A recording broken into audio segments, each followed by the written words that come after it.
It was my third year as Mrs. Davies when a clumsy fall knocked my head and prematurely unlocked memories of the rest of my life. I had become the villainous side character in a heartwarming, fluffy family romance novel.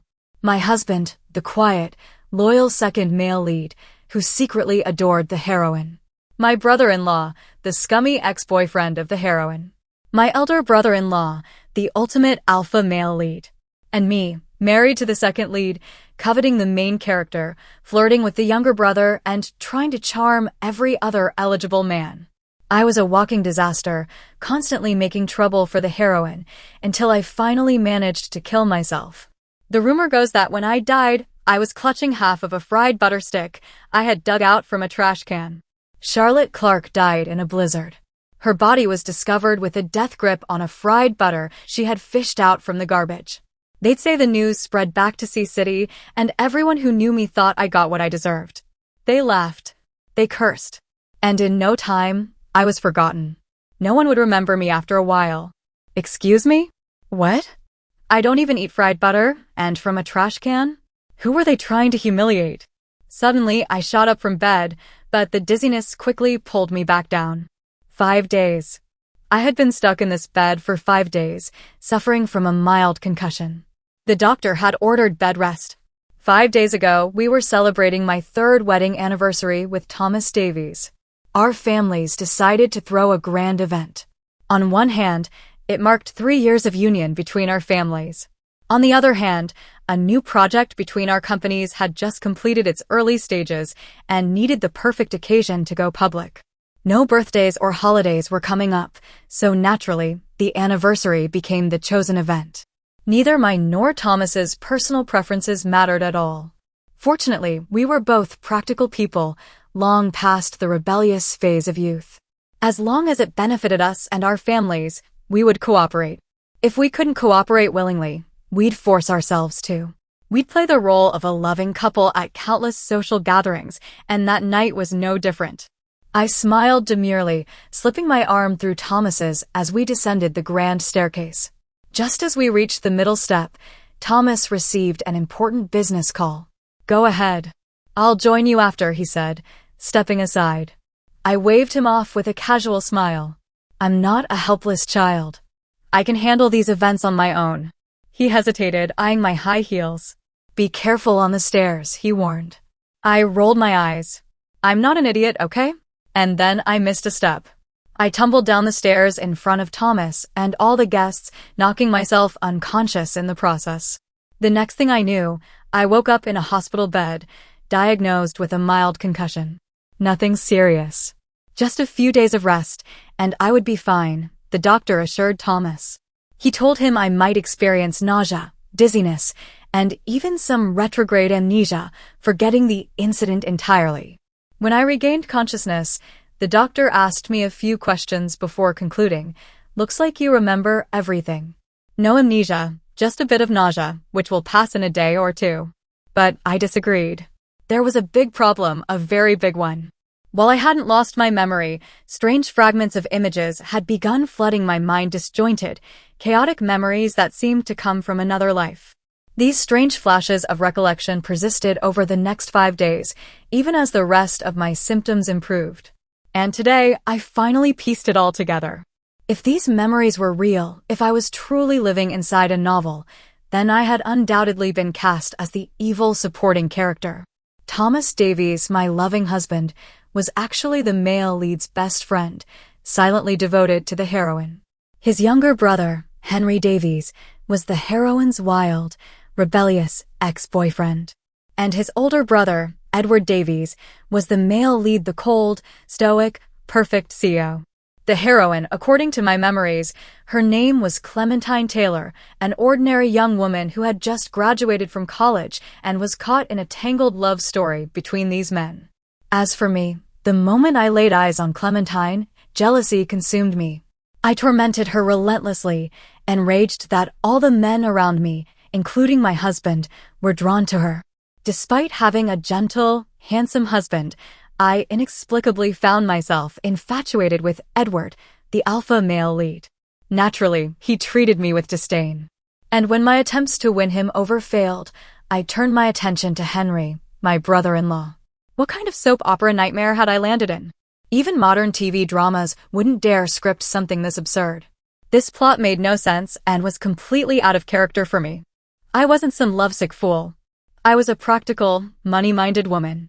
Love was a luxury I didn't need in this world. Most marriages, like mine with Thomas, were nothing more than business alliances. True love, who had time for that? At 20, my family arranged my marriage to Thomas after we'd met only 3 times. The elders settled everything, and the sum total of our conversations before the wedding didn't even reach 100 words. It was a fantasy. Thomas's brothers might have been handsome, but they weren't my type. Edward was stiff and dull, and Henry was temperamental and reckless. Compared to them, my husband was actually quite pleasant.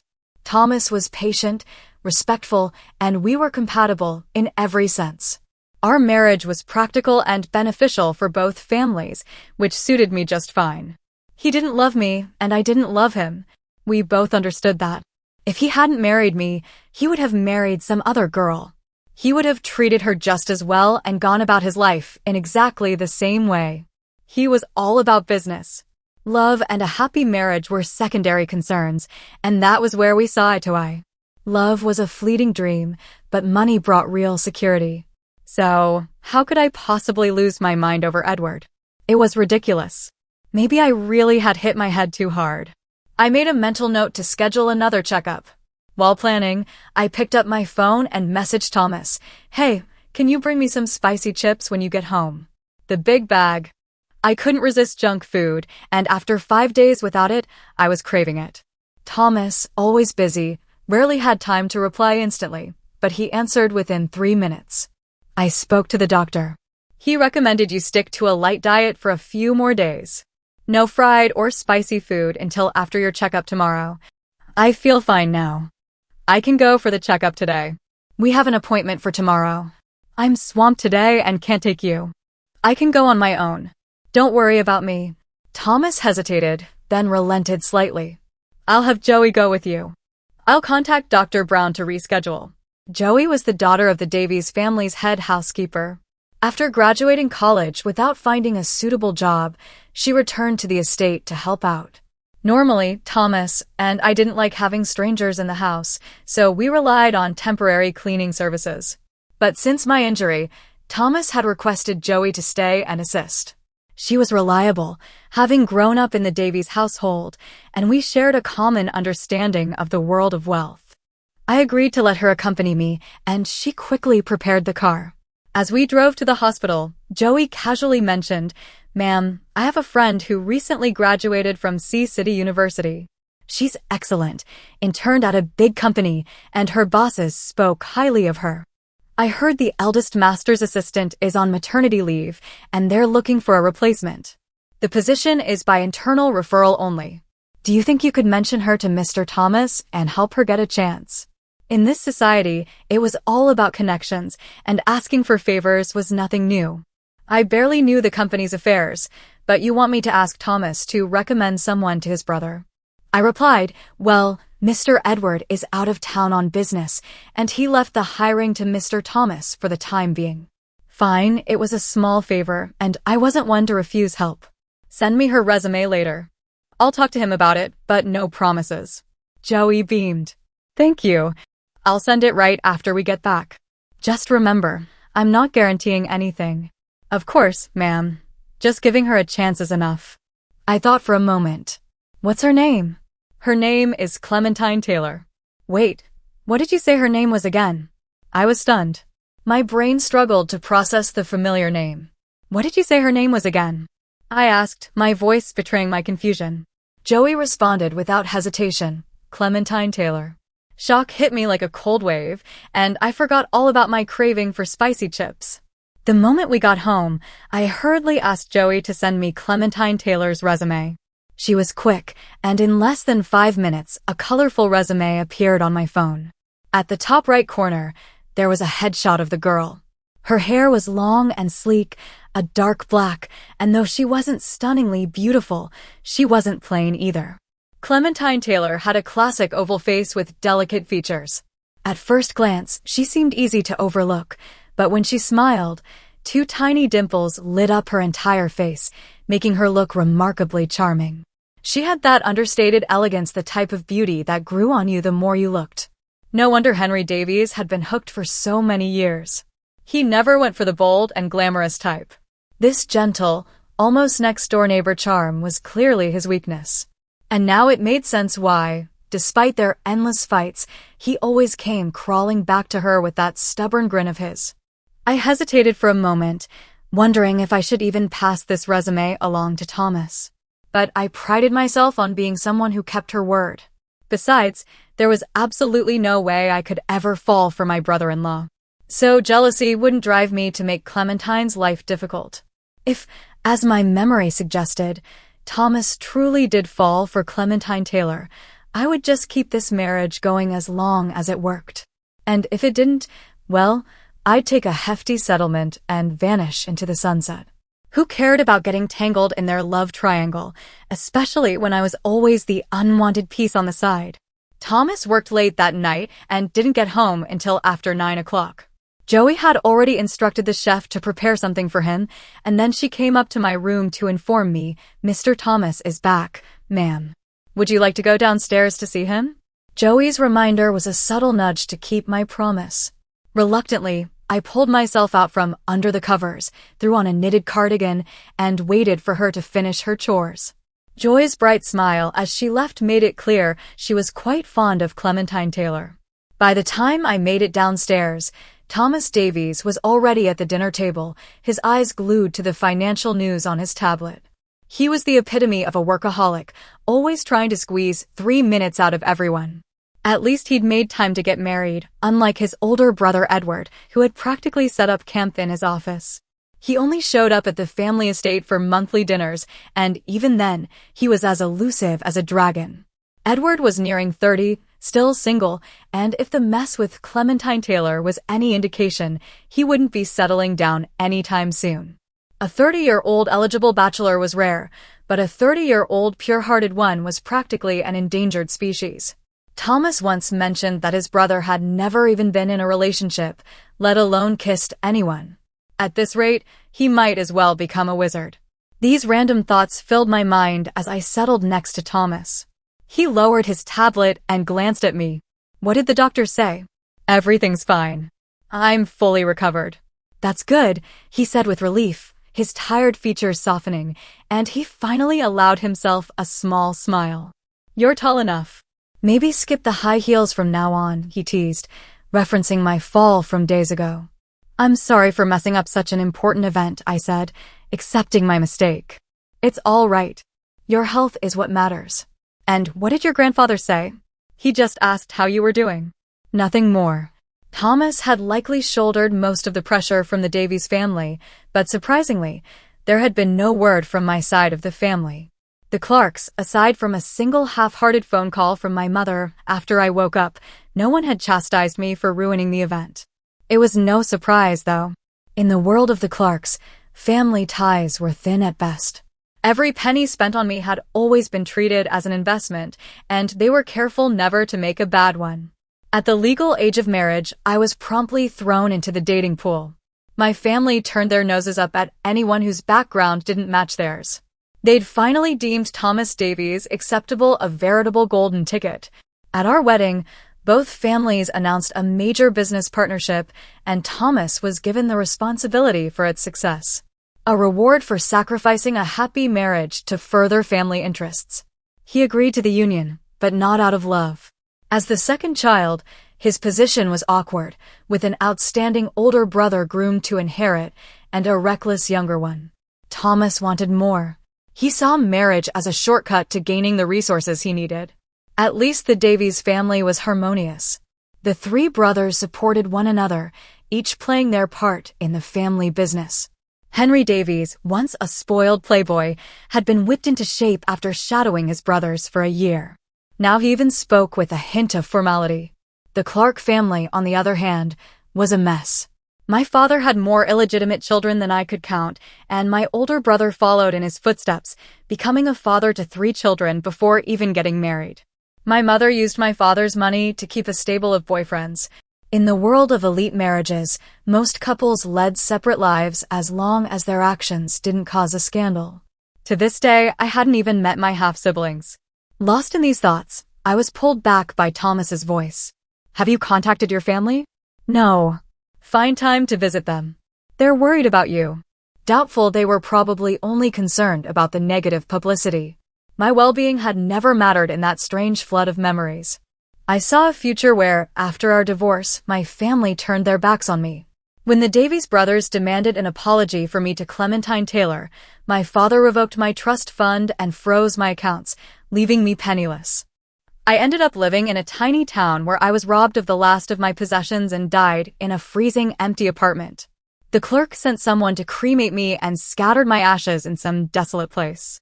With family like that, I saw no reason to maintain ties. I didn't dwell on the topic. Instead, I picked up my phone, forwarded Clementine's resume to Thomas, and said, I heard your brother is short on staff. Joey has a friend who just graduated, and her major seems to fit. Take a look. Thomas raised an eyebrow, clearly surprised that I never showed any interest in the company's affairs. Did Joey ask you to talk to me? She mentioned it casually. Just an interview, nothing more. It's up to you whether she gets hired. He gave a small, knowing smile before opening the resume. The resume is sloppy, he commented, but her work experience aligns with the position. I shrugged. I'm just passing the message. Do with it what you will. I'll give her an interview. If this is the same resume she sends to HR, she'll waste her time. They go through hundreds of resumes a day, and this one wouldn't make the cut. Aren't most resumes like this? It's too casual. If she can't even create a proper resume, how can anyone trust her to handle important documents and contracts? Assistants need to be sharp. If she messes up, you'll be the one cleaning up after her. I silently agreed. My belief in those strange memories grew stronger with every confirmation of Clementine Taylor's existence. Thomas wasn't a bad husband. If possible, I prefer not to end up in a divorce. But the image of him coldly tossing divorce papers in my face flashed through my mind, and I quickly squashed that thought. There were plenty of men in the world. If this loveless marriage ended, I'd still have my savings. I could live freely, just like my mother, even hire a few boyfriends to keep things interesting. Well, then I'll tell Joey to have her friend redo the resume. I'll send you the internal email. Tell Joey to use my name as a reference. That'll guarantee she gets in for the first round. I nodded, quickly passing on the message. Joey sent a flurry of grateful responses in return. With the task done, I stretched and yawned. I'm heading to bed. You should get some rest when you finish up. Thomas looked at me intently. You're sure you're feeling fine? Positive. He nodded. Then we can stop sleeping in separate rooms. The word yes was at the tip of my tongue when Clementine Taylor's smiling face flashed before my eyes, and I changed course. Give me a few more days to adjust my schedule. I've been waking up in the middle of the night lately, and I don't want to disturb you. It's fine. I don't sleep much anyway. Sleeping without you is what disturbs me, he said with a small grin. What kind of talk is this? A man with big ambitions shouldn't be so distracted by a woman. Thomas chuckled, the corners of his eyes crinkling in amusement. I'm used to sleeping with you. What were you thinking, or are you hinting at something? What kind of nonsense is this? Did he think I was that desperate? Though in the future, when he inevitably fell for Clementine Taylor and we went our separate ways, would I ever find another man of his caliber? The thought was oddly tempting. Sensing my silence, Thomas quickly said, I was just joking. You're recovering. I wouldn't try anything. No, I said, leaning down to kiss his forehead. You weren't wrong. I was hinting at something. He blinked in surprise, then broke into a wide smile, setting down his utensils and pulling me onto his lap. My back pressed against his chest, and I could feel the quiet rumble of his laughter. What are you laughing at? I snapped, feeling both embarrassed and amused.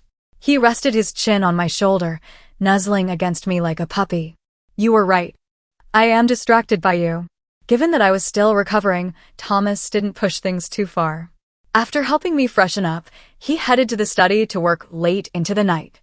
With my mind now wide awake, I settled back into bed to check my phone. A message popped up from my not-so-close friend Mimi Gray, along with a few pictures. Shocking. Henry Davies caught kissing a Cinderella on the street. Life is wild, huh? You really do see everything if you live long enough. Apparently, she's from a poor area. My friends at Sea City University have seen Henry hanging around her. They've been on and off for ages. After their latest breakup, they went 3 months without contact, and everyone thought it was over. Guess Henry hasn't given up yet. Honestly, she's pretty average looking. No wealth or connections. Is your mother-in-law okay with Henry still chasing after her? Gossip, that's all, I replied. I have no idea. Henry and I don't talk much. Mimi Gray didn't believe me. He calls you second sister-in-law so respectfully in public, but is he really such a mess behind the scenes? Oh, he's more than a mess. The first time I had dinner with the Davies family, Henry showed up late, decked out in a biker jacket with flaming red hair. He didn't bother greeting the guests properly, and his gaze just screamed disapproval, as if I had somehow hit the jackpot by marrying his brother. I've met plenty of people with attitudes like his in our social circle, and I prefer to steer clear of them. Why look for trouble when you can avoid it? It's not that Henry doesn't understand social etiquette. He just couldn't care less about what others think. But if he does care about someone, he's fiercely loyal and wouldn't hesitate to go to extreme lengths for them. Unfortunately, I was just the villain in his story, so any goodwill was off the table. In one of my vivid memories, I had reached my breaking point and threw coffee on the heroin. Henry didn't care about his brother's opinion, though. Honestly, Thomas probably didn't have much of an opinion about me at the time. Henry faked an injury report, fully intending to have me locked up. I didn't end up in jail, but what followed was worse. I met an untimely demise. Sure, the me from those memories deserved a slap, but nothing that extreme. After all, I wasn't even a top-tier villainess, just a minor annoyance. My crimes were limited to a few snide remarks and cold shoulders. I never plotted anything truly evil, let alone illegal. How had I ended up in a world where I scavenged through trash for food all because I liked the male lead and dared to reach for what belonged to the heroine? The heroine, Clementine Taylor, had quite the hold on the Davies brothers. Edward, Henry, and even my husband Thomas. She didn't even need to promise them anything, yet they were all more than willing to stay loyal to her. But let's not kid ourselves here. Henry Davies's desires are one thing, but Thomas, he definitely has needs. I seriously doubt he'd remain celibate for a woman he couldn't even touch. Yet somehow this ridiculous scenario was playing out. Clementine had already dated Henry, and if she managed to win over the ever-distant Edward and turn the wild Henry into a puppy, it wasn't entirely out of the question that she could make Thomas a monk. And that naturally would drive me insane with jealousy. But seriously, what era are we in where someone actually marries into wealth for love and finds that such cases are rare, like finding a unicorn? Mimi Gray, clearly still running on her gossip high, sent another message. Breaking news. The rebellious heir kisses Cinderella passionately because he suspects his own brother is after her. What? I sat up straight, my curiosity piqued. Tell me more, I knew you'd be interested, she teased. Apparently, Edward Davies was seen having dinner with that girl alone, and they were really hitting it off. Henry walked in and caught them in the act. I frowned. Edward's been on a business trip. This happened a few days ago. The pictures just got to me today. So the heroine had already crossed paths with Edward, but something still didn't add up. My mind had been slower than usual since my fall, but now the pieces were starting to come together.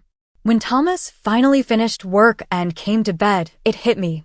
Why would Clementine go through Joey to get a recommendation from Thomas when she'd already met Edward? It didn't make sense. The Davies group was one of the biggest names in Sea City. She must have known all about the family, especially since she dated Henry. Why bother sneaking through the back door to get into her ex's family business? What was she up to? Some master plan, surely. She wasn't just trying to send me to an early grave of all the villainesses in these stories. Why was I the only one DD for such a tragic end? Thomas climbed into bed and wrapped his arms around me, pulling me close. Not sleeping yet, his voice was tired. I leaned against his shoulder and showed him the pictures Mimi had sent. Do you recognize this girl? Thomas studied the photos for a moment before nodding. The one from the resume. Yep, Mimi says your brother dated her, and Thomas pointed to the photos of Henry and Clementine locked in a passionate embrace. Does this look like a casual relationship to you? He had a point. I scrolled through my messages, showing him the latest. They're saying Henry got mad because he saw her having dinner with your older brother. What do you think? My brother Thomas had the same question. So she knows both of them but comes to me for a job recommendation. Maybe she's just really determined to get into your company. Thomas stared at me for a good 30 seconds, then reached out to affectionately ruffle my hair. We'll take you in for another checkup tomorrow. I glared at him. Are you calling me dumb? Of course not. My wife could never be dumb. He chuckled softly, planting a quick kiss on my cheek. Let's sleep. We'll deal with this tomorrow. He had a point. Why waste energy worrying about their mess? With that settled, I laid my head on the pillow and pulled up the covers.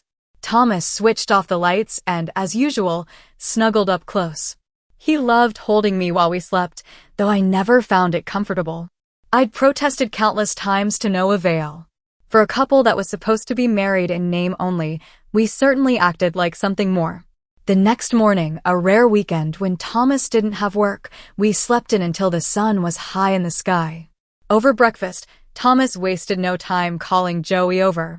Is Clementine Taylor your friend? He asked, his expression as unreadable as always.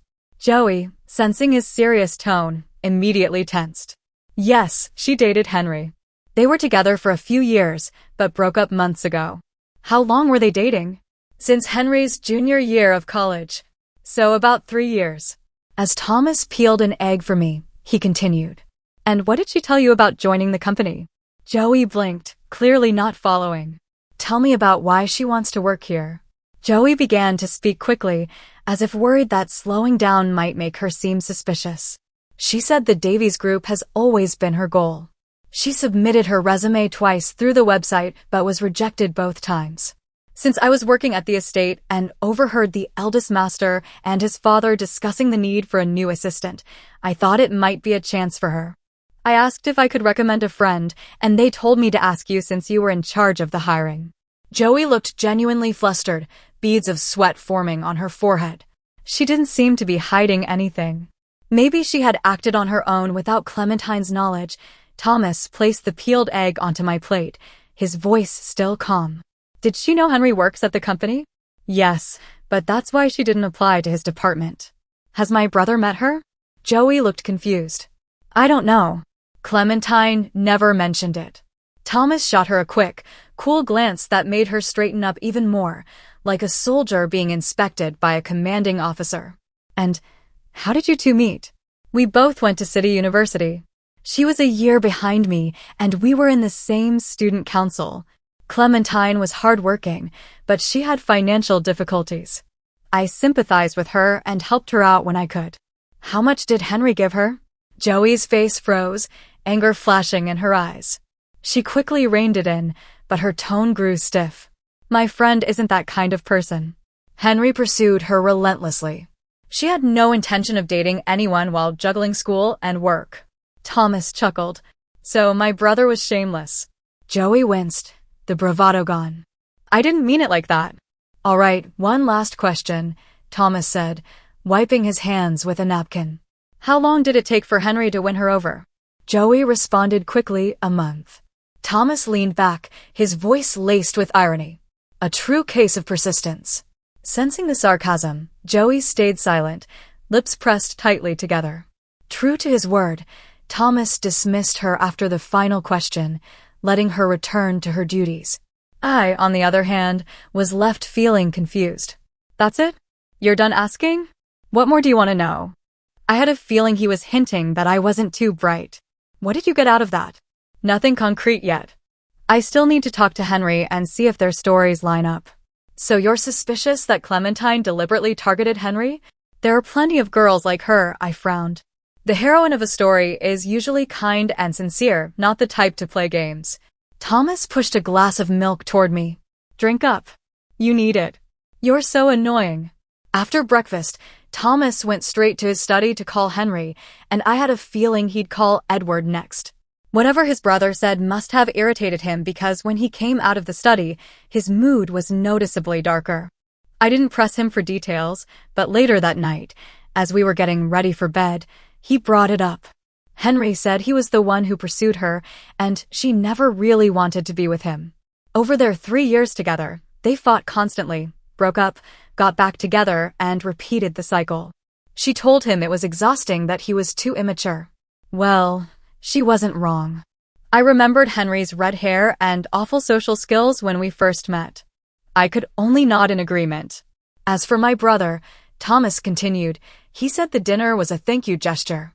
His car broke down, and he'd left his phone at the office. Clementine happened to pass by and lent him her phone to call for help.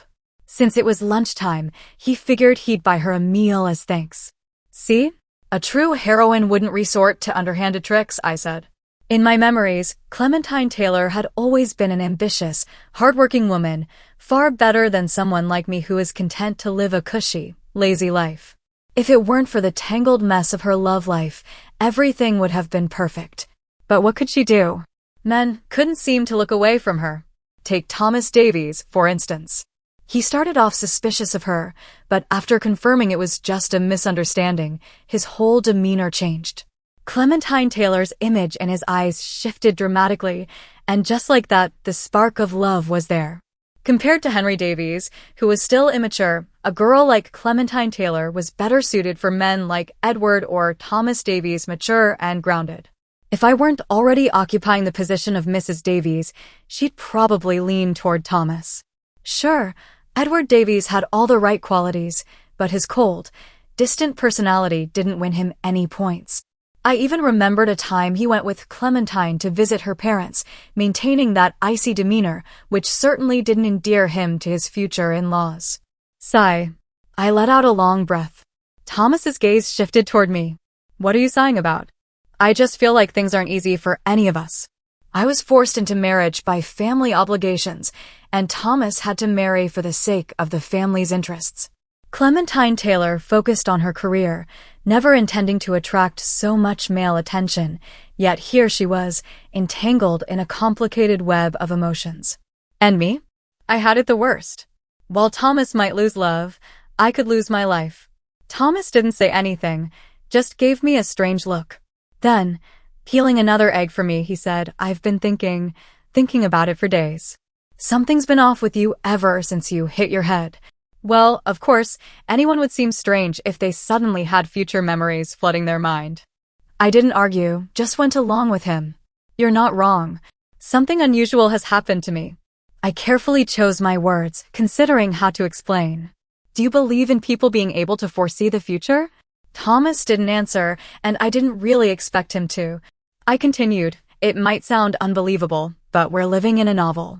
Your eldest brother is the main character, Clementine Taylor is the heroine, you're the second male lead, and Henry is barely scraping by as the third. And me? I've drawn the short straw and been handed the script of the evil supporting character. Thomas still didn't respond, only reaching out to check my forehead as if I were running a fever. I grabbed his hand, stopping him. According to the plot, Clementine Taylor will eventually dump Henry for good and start a romantic involvement with you. But since you're already married, she'll reluctantly let you go out of moral principle. That's when your brother swoops in and wins her over. I sighed dramatically. During all this, she'll meet several other successful men who all fall for her, but she'll stick with your brother in the end. No harem, just a one-on-one romance. Thomas stared at me for a long moment before finally speaking. Have you been reading some kind of weird novel again? I knew he wouldn't believe me. Raising my hand in a solemn vow, I said, I swear I had no idea who Clementine Taylor was when these memories came to me. Thomas's face grew more serious. Go on. Well, after she marries your brother, both you and Henry willingly step aside, becoming her silent protectors, ready to clear any obstacles from her path. The other men do the same, ensuring she has a perfect life.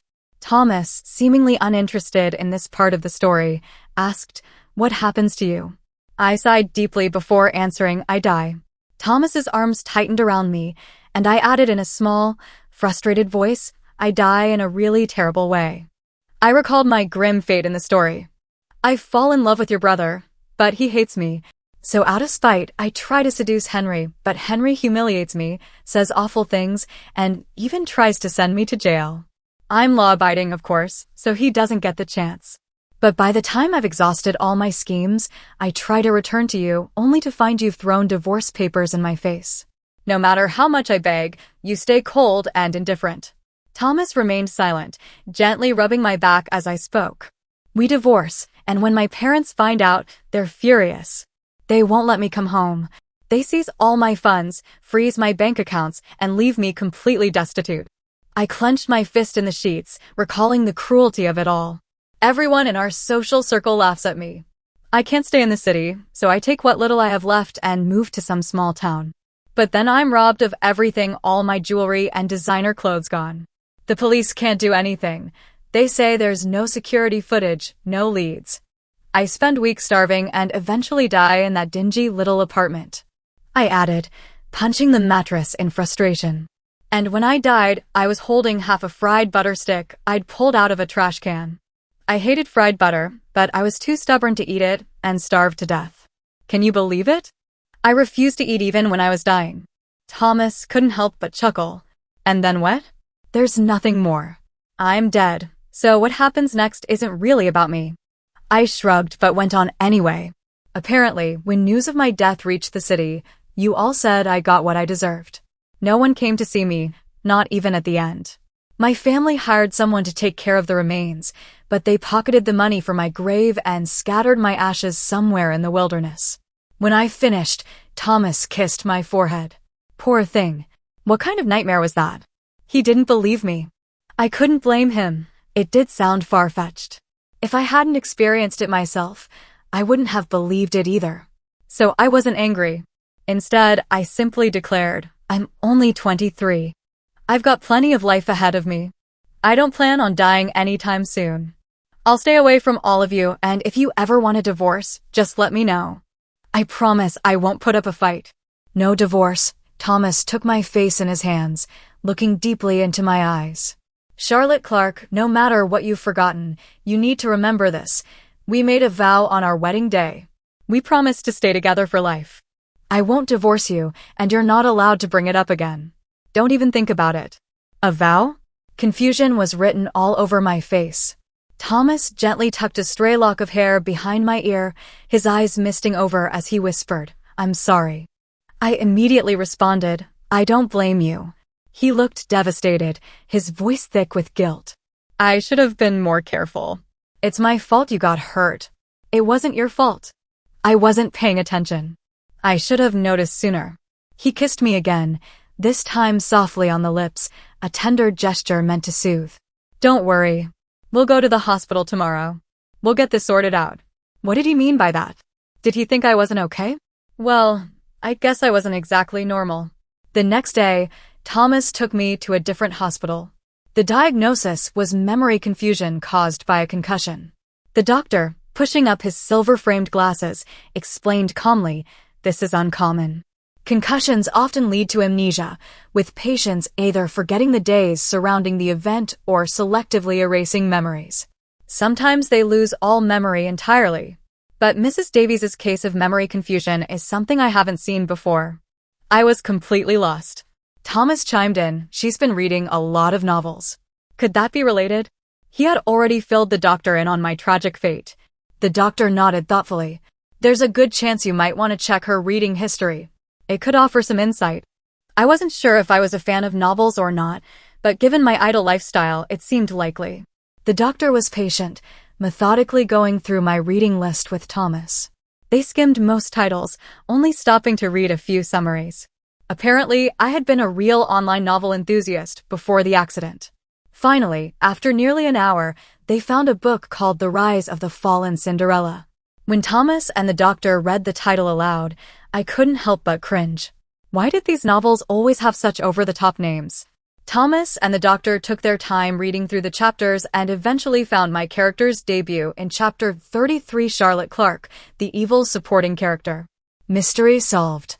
The doctor leaned back in his chair, analyzing the situation. Based on your reading history, it seems Mrs. Davies had just finished reading chapter 97 when the accident occurred. That's when the character Charlotte Clark died. The timing matches perfectly with the incident, and it seems you've conflated the story with your reality. but those memories had felt so real. I shook my head. It doesn't make sense. In my memory, the heroine's name is Clementine Taylor, and she looks just like Henry's ex-girlfriend. The doctor pondered for a moment. Perhaps you've seen or heard her name somewhere before the accident. Are you sure you saw her face clearly in your dreams? Now that he mentioned it, I wasn't so sure. The memories had only become clear after Joey handed me Clementine Taylor's resume. The doctor nodded.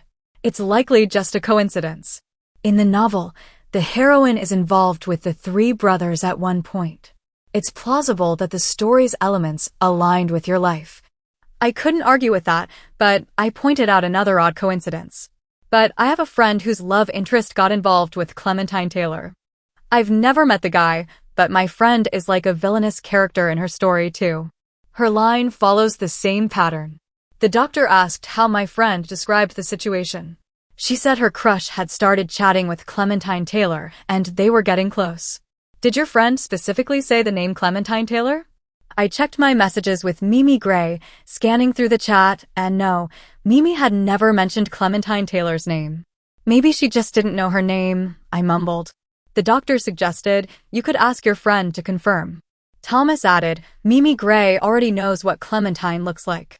She sent you photos of her with Henry. If her crush was getting involved with Clementine, she would have said so. That made sense. I sent Mimi a message asking if she had pictures of her crush's new romantic interest. Mimi responded immediately, sending a dozen photos taken from odd angles. The woman in the pictures was clearly not Clementine Taylor. I stared at the screen, my lips twitching in confusion. Meanwhile, Thomas and the doctor were deep in discussion about the treatment plan. As expected, the doctor couldn't guarantee when or if my memory would return to normal. It might happen tomorrow, or I might live the rest of my life believing I was in a novel. There was no reliable cure. The doctor advised Thomas to talk to me about our past and take me to familiar places, which might help jog my memory. Before leaving, I asked one last thing. Doctor, before the accident, I hadn't even heard of the name Clementine Taylor. Are you sure the heroine in the novel isn't named that? The doctor shook his head. No, the heroine's name is Mary. She just happens to love Clementine. The doctor smiled. It's a small world, Mrs. Davies. No kidding, I muttered. The rain had finally cleared up, and as Thomas and I left the hospital, a vibrant double rainbow stretched across the sky. Without asking, I could tell Thomas's mood was as bright as the rainbow. Following the doctor's advice, he took me to one of our favorite old restaurants for lunch. Do you remember this is where we had our first blind date? He said, eyes full of hope as he waited for my reaction. I'm not suffering from amnesia, I reminded him. Thomas chuckled, his smile reaching his eyes. Then do you remember where we first met? I frowned. Wasn't it during the blind date? His smile faded. You really don't remember? Or are you just messing with me? I'm serious.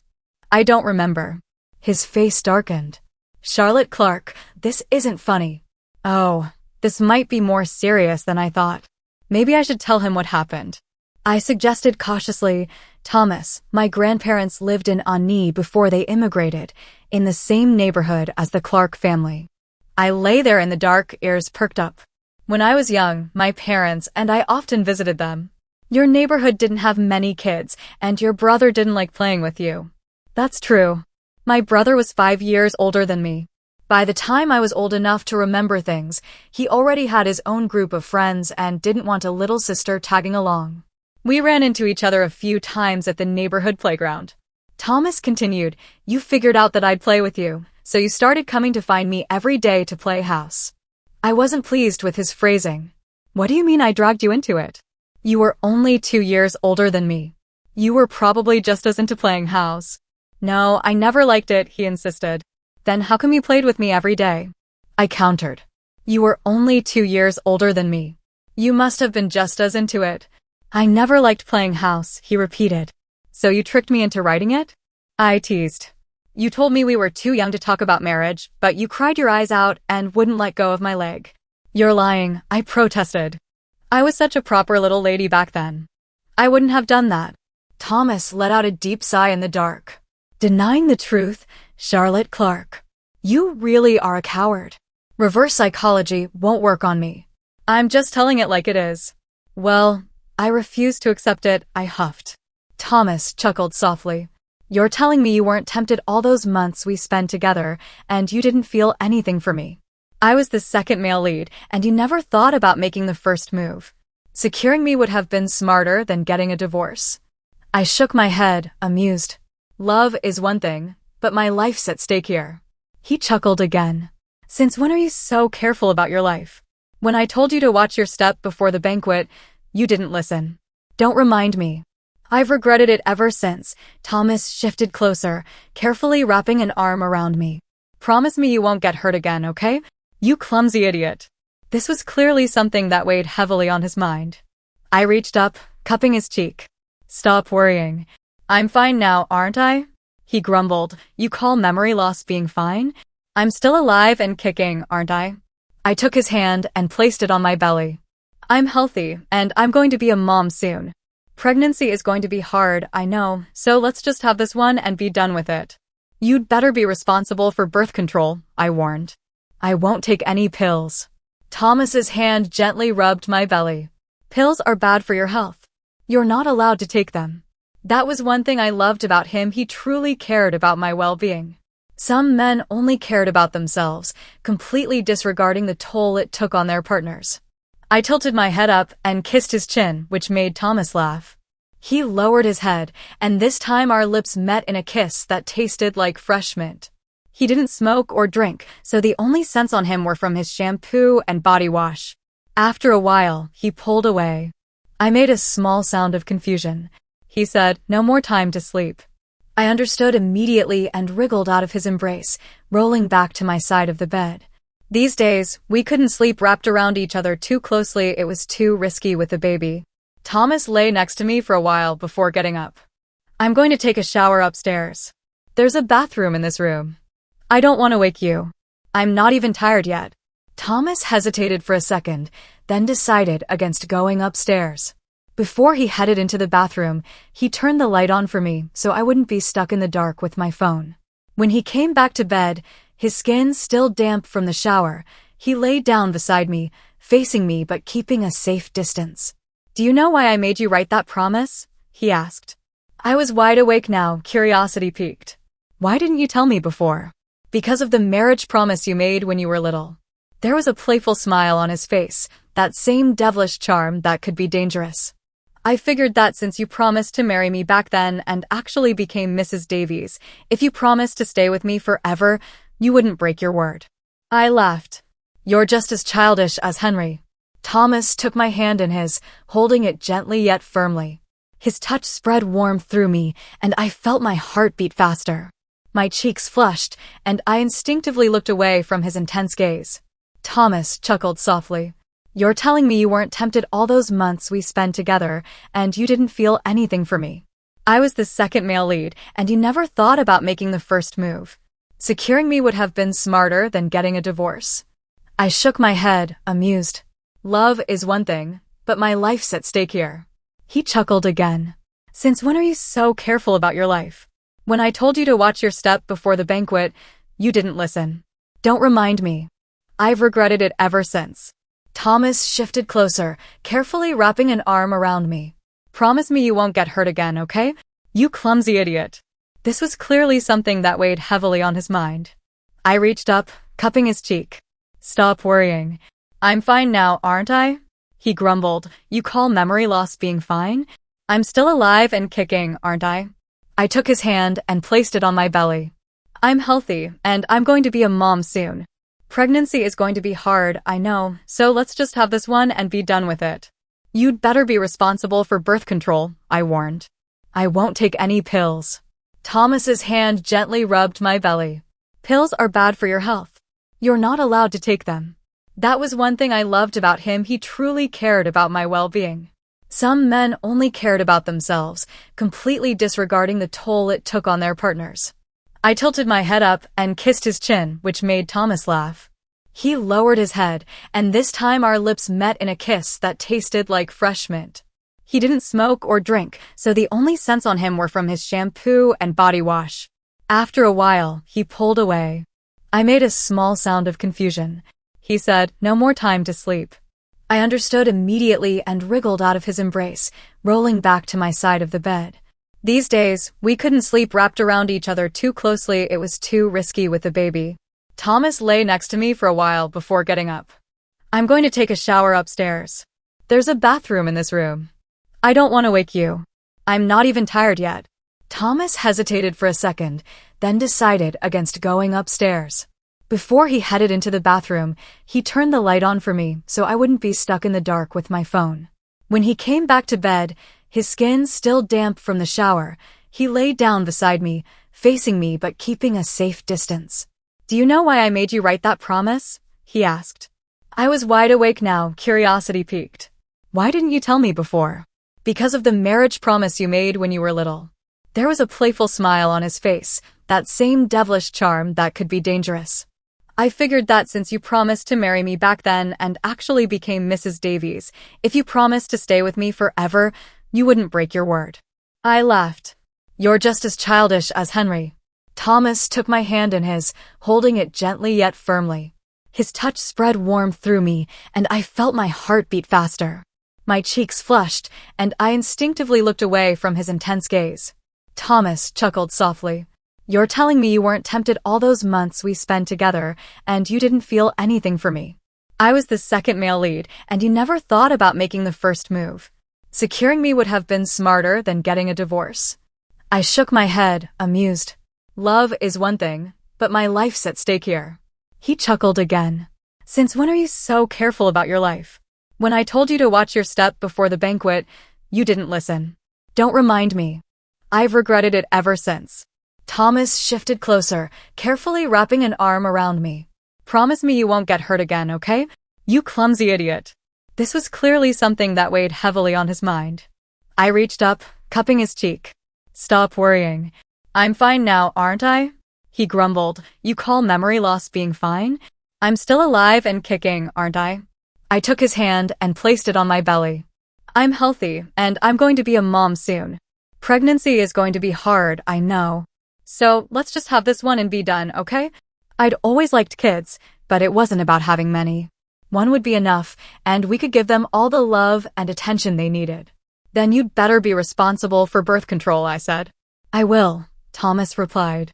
His hand gently rubbed my belly. Pills are bad for your health. You're not allowed to take them. That was one thing I loved about him. He truly cared about my well-being. Some men only cared about themselves, completely disregarding the toll it took on their partners. I tilted my head up and kissed his chin, which made Thomas laugh. He lowered his head, and this time our lips met in a kiss that tasted like fresh mint. He didn't smoke or drink, so the only scents on him were from his shampoo and body wash. After a while, he pulled away. I made a small sound of confusion. No more time to sleep, he said. I understood immediately and wriggled out of his embrace, rolling back to my side of the bed. These days, we couldn't sleep wrapped around each other. It was too risky with the baby. Thomas lay next to me for a while before throwing the covers off and getting up. Go ahead and sleep. I'm going to take a shower upstairs. There's a bathroom in this room. I don't want to wake you, he said. I'm not even tired yet, I responded. Thomas hesitated for a second, then decided against going upstairs. Before he headed into the bathroom, he turned the light on for me so I wouldn't be stuck in the dark with just my phone. When he came back to bed, his skin still damp from the shower, he lay down beside me, facing me but keeping a safe distance. Do you know why I made you write that promise? He asked. I was wide awake now, curiosity piqued. Why? I questioned. You wouldn't tell me before because of the marriage promise you made when you were little, he said with a playful smile on his face, that same devilish charm that could be dangerous. I figured that since you promised to marry me back then and actually became Mrs. Davies, if you promised to stay with me forever, you wouldn't break your word, he explained. I laughed. You're just as childish as Henry, I teased. Thomas took my hand in his, holding it gently yet firmly. His touch spread warmth through me, and I felt my heart beat faster. My cheeks flushed, and I instinctively looked away from his intense gaze. Thomas chuckled. After all this time, why are you still getting shy? He asked. We've only been married 3 years, but I've loved you much longer than that, he continued. Feigning disgust, I made a face. You fell for me when I was a kid. That's messed up, I said. Thomas laughed heartily, squeezing my hand. You were already 18 when I saw you at your brother's birthday party. 5 years isn't that long, he reasoned. 5 years isn't long, I agreed, scooting closer to him, more serious now. No, it's not, Thomas said, raising an eyebrow. I smiled at him. We've still got so many more 5 years ahead of us, I said. His expression softened, and he leaned in, pressing his forehead against mine. You've learned a thing or two from all those novels you've been reading, he teased. That was beautifully said, I responded. When have I ever said anything you didn't like? He asked. Never, I replied. Then we're good, right? Thomas said, clearly satisfied, pulling me into another hug. Yes, we've got so many more years ahead of us, I said, patting my chest. Don't worry, I'm a woman of my word, I added. Extra. Thomas Davies' perspective. Hey, are you busy, hubby? I have to show you something. Haha, this is hilarious. Charlotte Clark's message popped up on my phone just as I stepped out of the meeting room, walking toward my office. I opened the image she'd sent. It was a screenshot of a ridiculous passage from one of those cliched romance novels where the overbearing CEO falls madly in love with the heroine. She loves reading those absurd stories, saying they're mindless entertainment, perfect for killing time. Her other favorite hobby is sharing the most outlandish moments with me, usually along with some sarcastic commentary. She knows I don't have much free time, so she always cuts straight to the highlights. In this particular screenshot, she had circled the words 5 million in bright red. Apparently, the plot involves some super wealthy male lead going to war with his own brother over a $5 million deal. This is too funny. I couldn't wait another minute to share it with you. Aren't I the best? I could picture her face, those sparkling eyes, her grin brimming with mischief, and I couldn't help but smile. I teased her back. You should stop reading these. They're not good for your IQ. She replied with a pouting emoji. Nonsense. I've only heard of people getting dumber from hitting their heads, not from reading novels. She had a point. As it turned out, no amount of warnings from me could prevent her from taking a bad fall, one that left her with a concussion and some lingering side effects. After spending 2 days in the hospital, throwing up into a trash can, the doctor finally cleared Charlotte for discharge. I took her home, but her first order of business wasn't resting or recovering. It was checking on her precious gold stash. I caught her crouching stealthily by her safe, counting and recounting the gold bars inside before breathing a sigh of relief. What a money grubber! Even after an injury, her priority was ensuring her gold was safe. But seeing her act like her old self again brought a sense of calm back to me. I had originally taken time off to stay by her side, but Charlotte, in her typical non-nonsense fashion, waved me off. Go to work. You can't support me if you don't earn a living. She always referred to herself as a freeloader. In her mind, anyone not working a 9 to 5 must be a leech. The truth is, over the past few years, she's been far from idle. She's invested with me and co-founded an art gallery with one of her friends, which is now managed by an agent. All she has to do is sit back and watch the money roll in. I double-checked, but she was firm. I had a critical project to handle, so I returned to the office.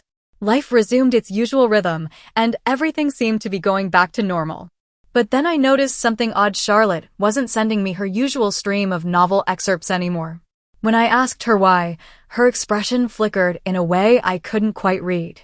Only later did I realize she must have been thinking, why bother reading novels when we're already living in one? At the time, I brushed it off, not realizing something was seriously off. My youngest brother Henry is another story. He's impulsive and hot-headed, always charging into things without thinking. My older brother and I have talked to him countless times, but he only changes a little. One day, I ran into his ex, Clementine Taylor, at the office, just as she was about to trip. I instinctively reached out to steady her. Memories of Charlotte's own fall flashed through my mind. Clementine thanked me, her voice cautious, and asked if I was okay, noticing the tension in my face. Before I could respond, Henry appeared out of nowhere, yanking Clementine behind him and glaring at me, but too scared to say anything. He's always been quick to anger, but he knows better than to cross me or my older brother. We don't hesitate to put him in his place when necessary. It was an accident, I explained calmly. She nearly fell, so I helped. Henry, still not convinced, muttered, "You think I'm an idiot."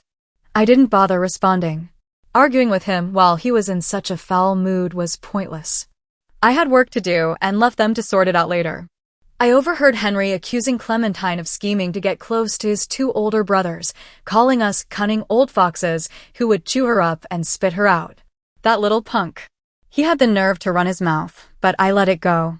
What really blindsided me was when he took his accusations to Charlotte. And what shocked me even more was that she didn't care.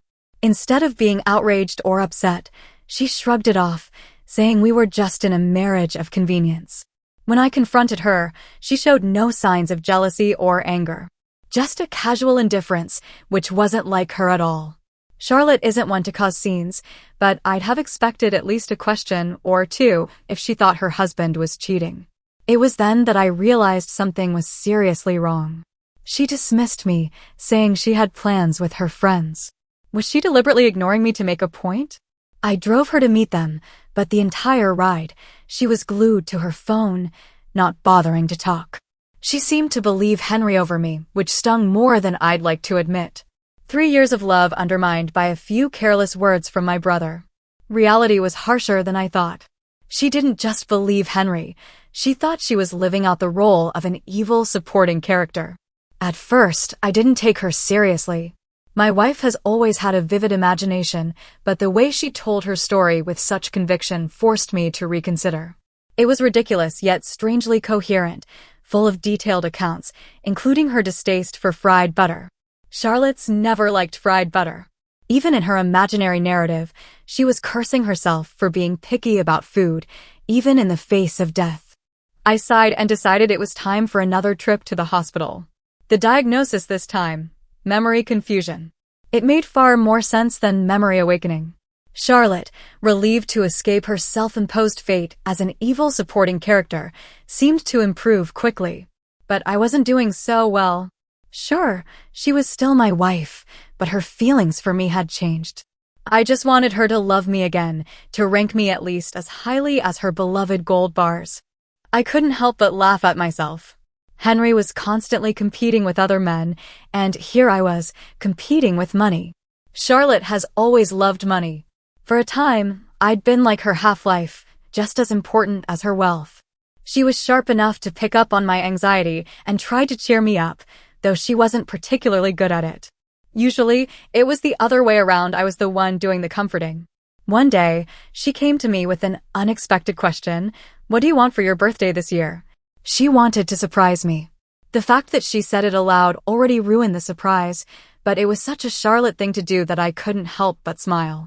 A memory came to mind, something I'd kept tucked away for years.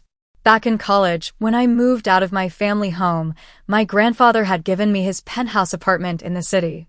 While my parents helped me pack, they stumbled upon an old toy chest. Inside it was that childhood marriage contract. My parents teased me about it, saying I'd been flirting since I was a kid. The memories came flooding back. Then she'd been my little playmate, someone I hadn't thought of in years. I told Charlotte that our first meeting had been at her brother's birthday party, where she had literally run into me. Even as a child, she hadn't watched where she was going. "Sorry, are you okay?" she'd stammered, straightening up with a flustered expression. Her voice had been clear and sweet, and I realized at that moment that she'd crashed straight into my heart. But Charlotte didn't remember that, not at all. It still irked me that she didn't recall how during our first blind date, she'd practically glowed with excitement upon seeing me. Clearly, she liked what she saw. No matter. In the end, she became Mrs. Davies, and technically, she had been the one to make the first move. That thought alone gave me some comfort.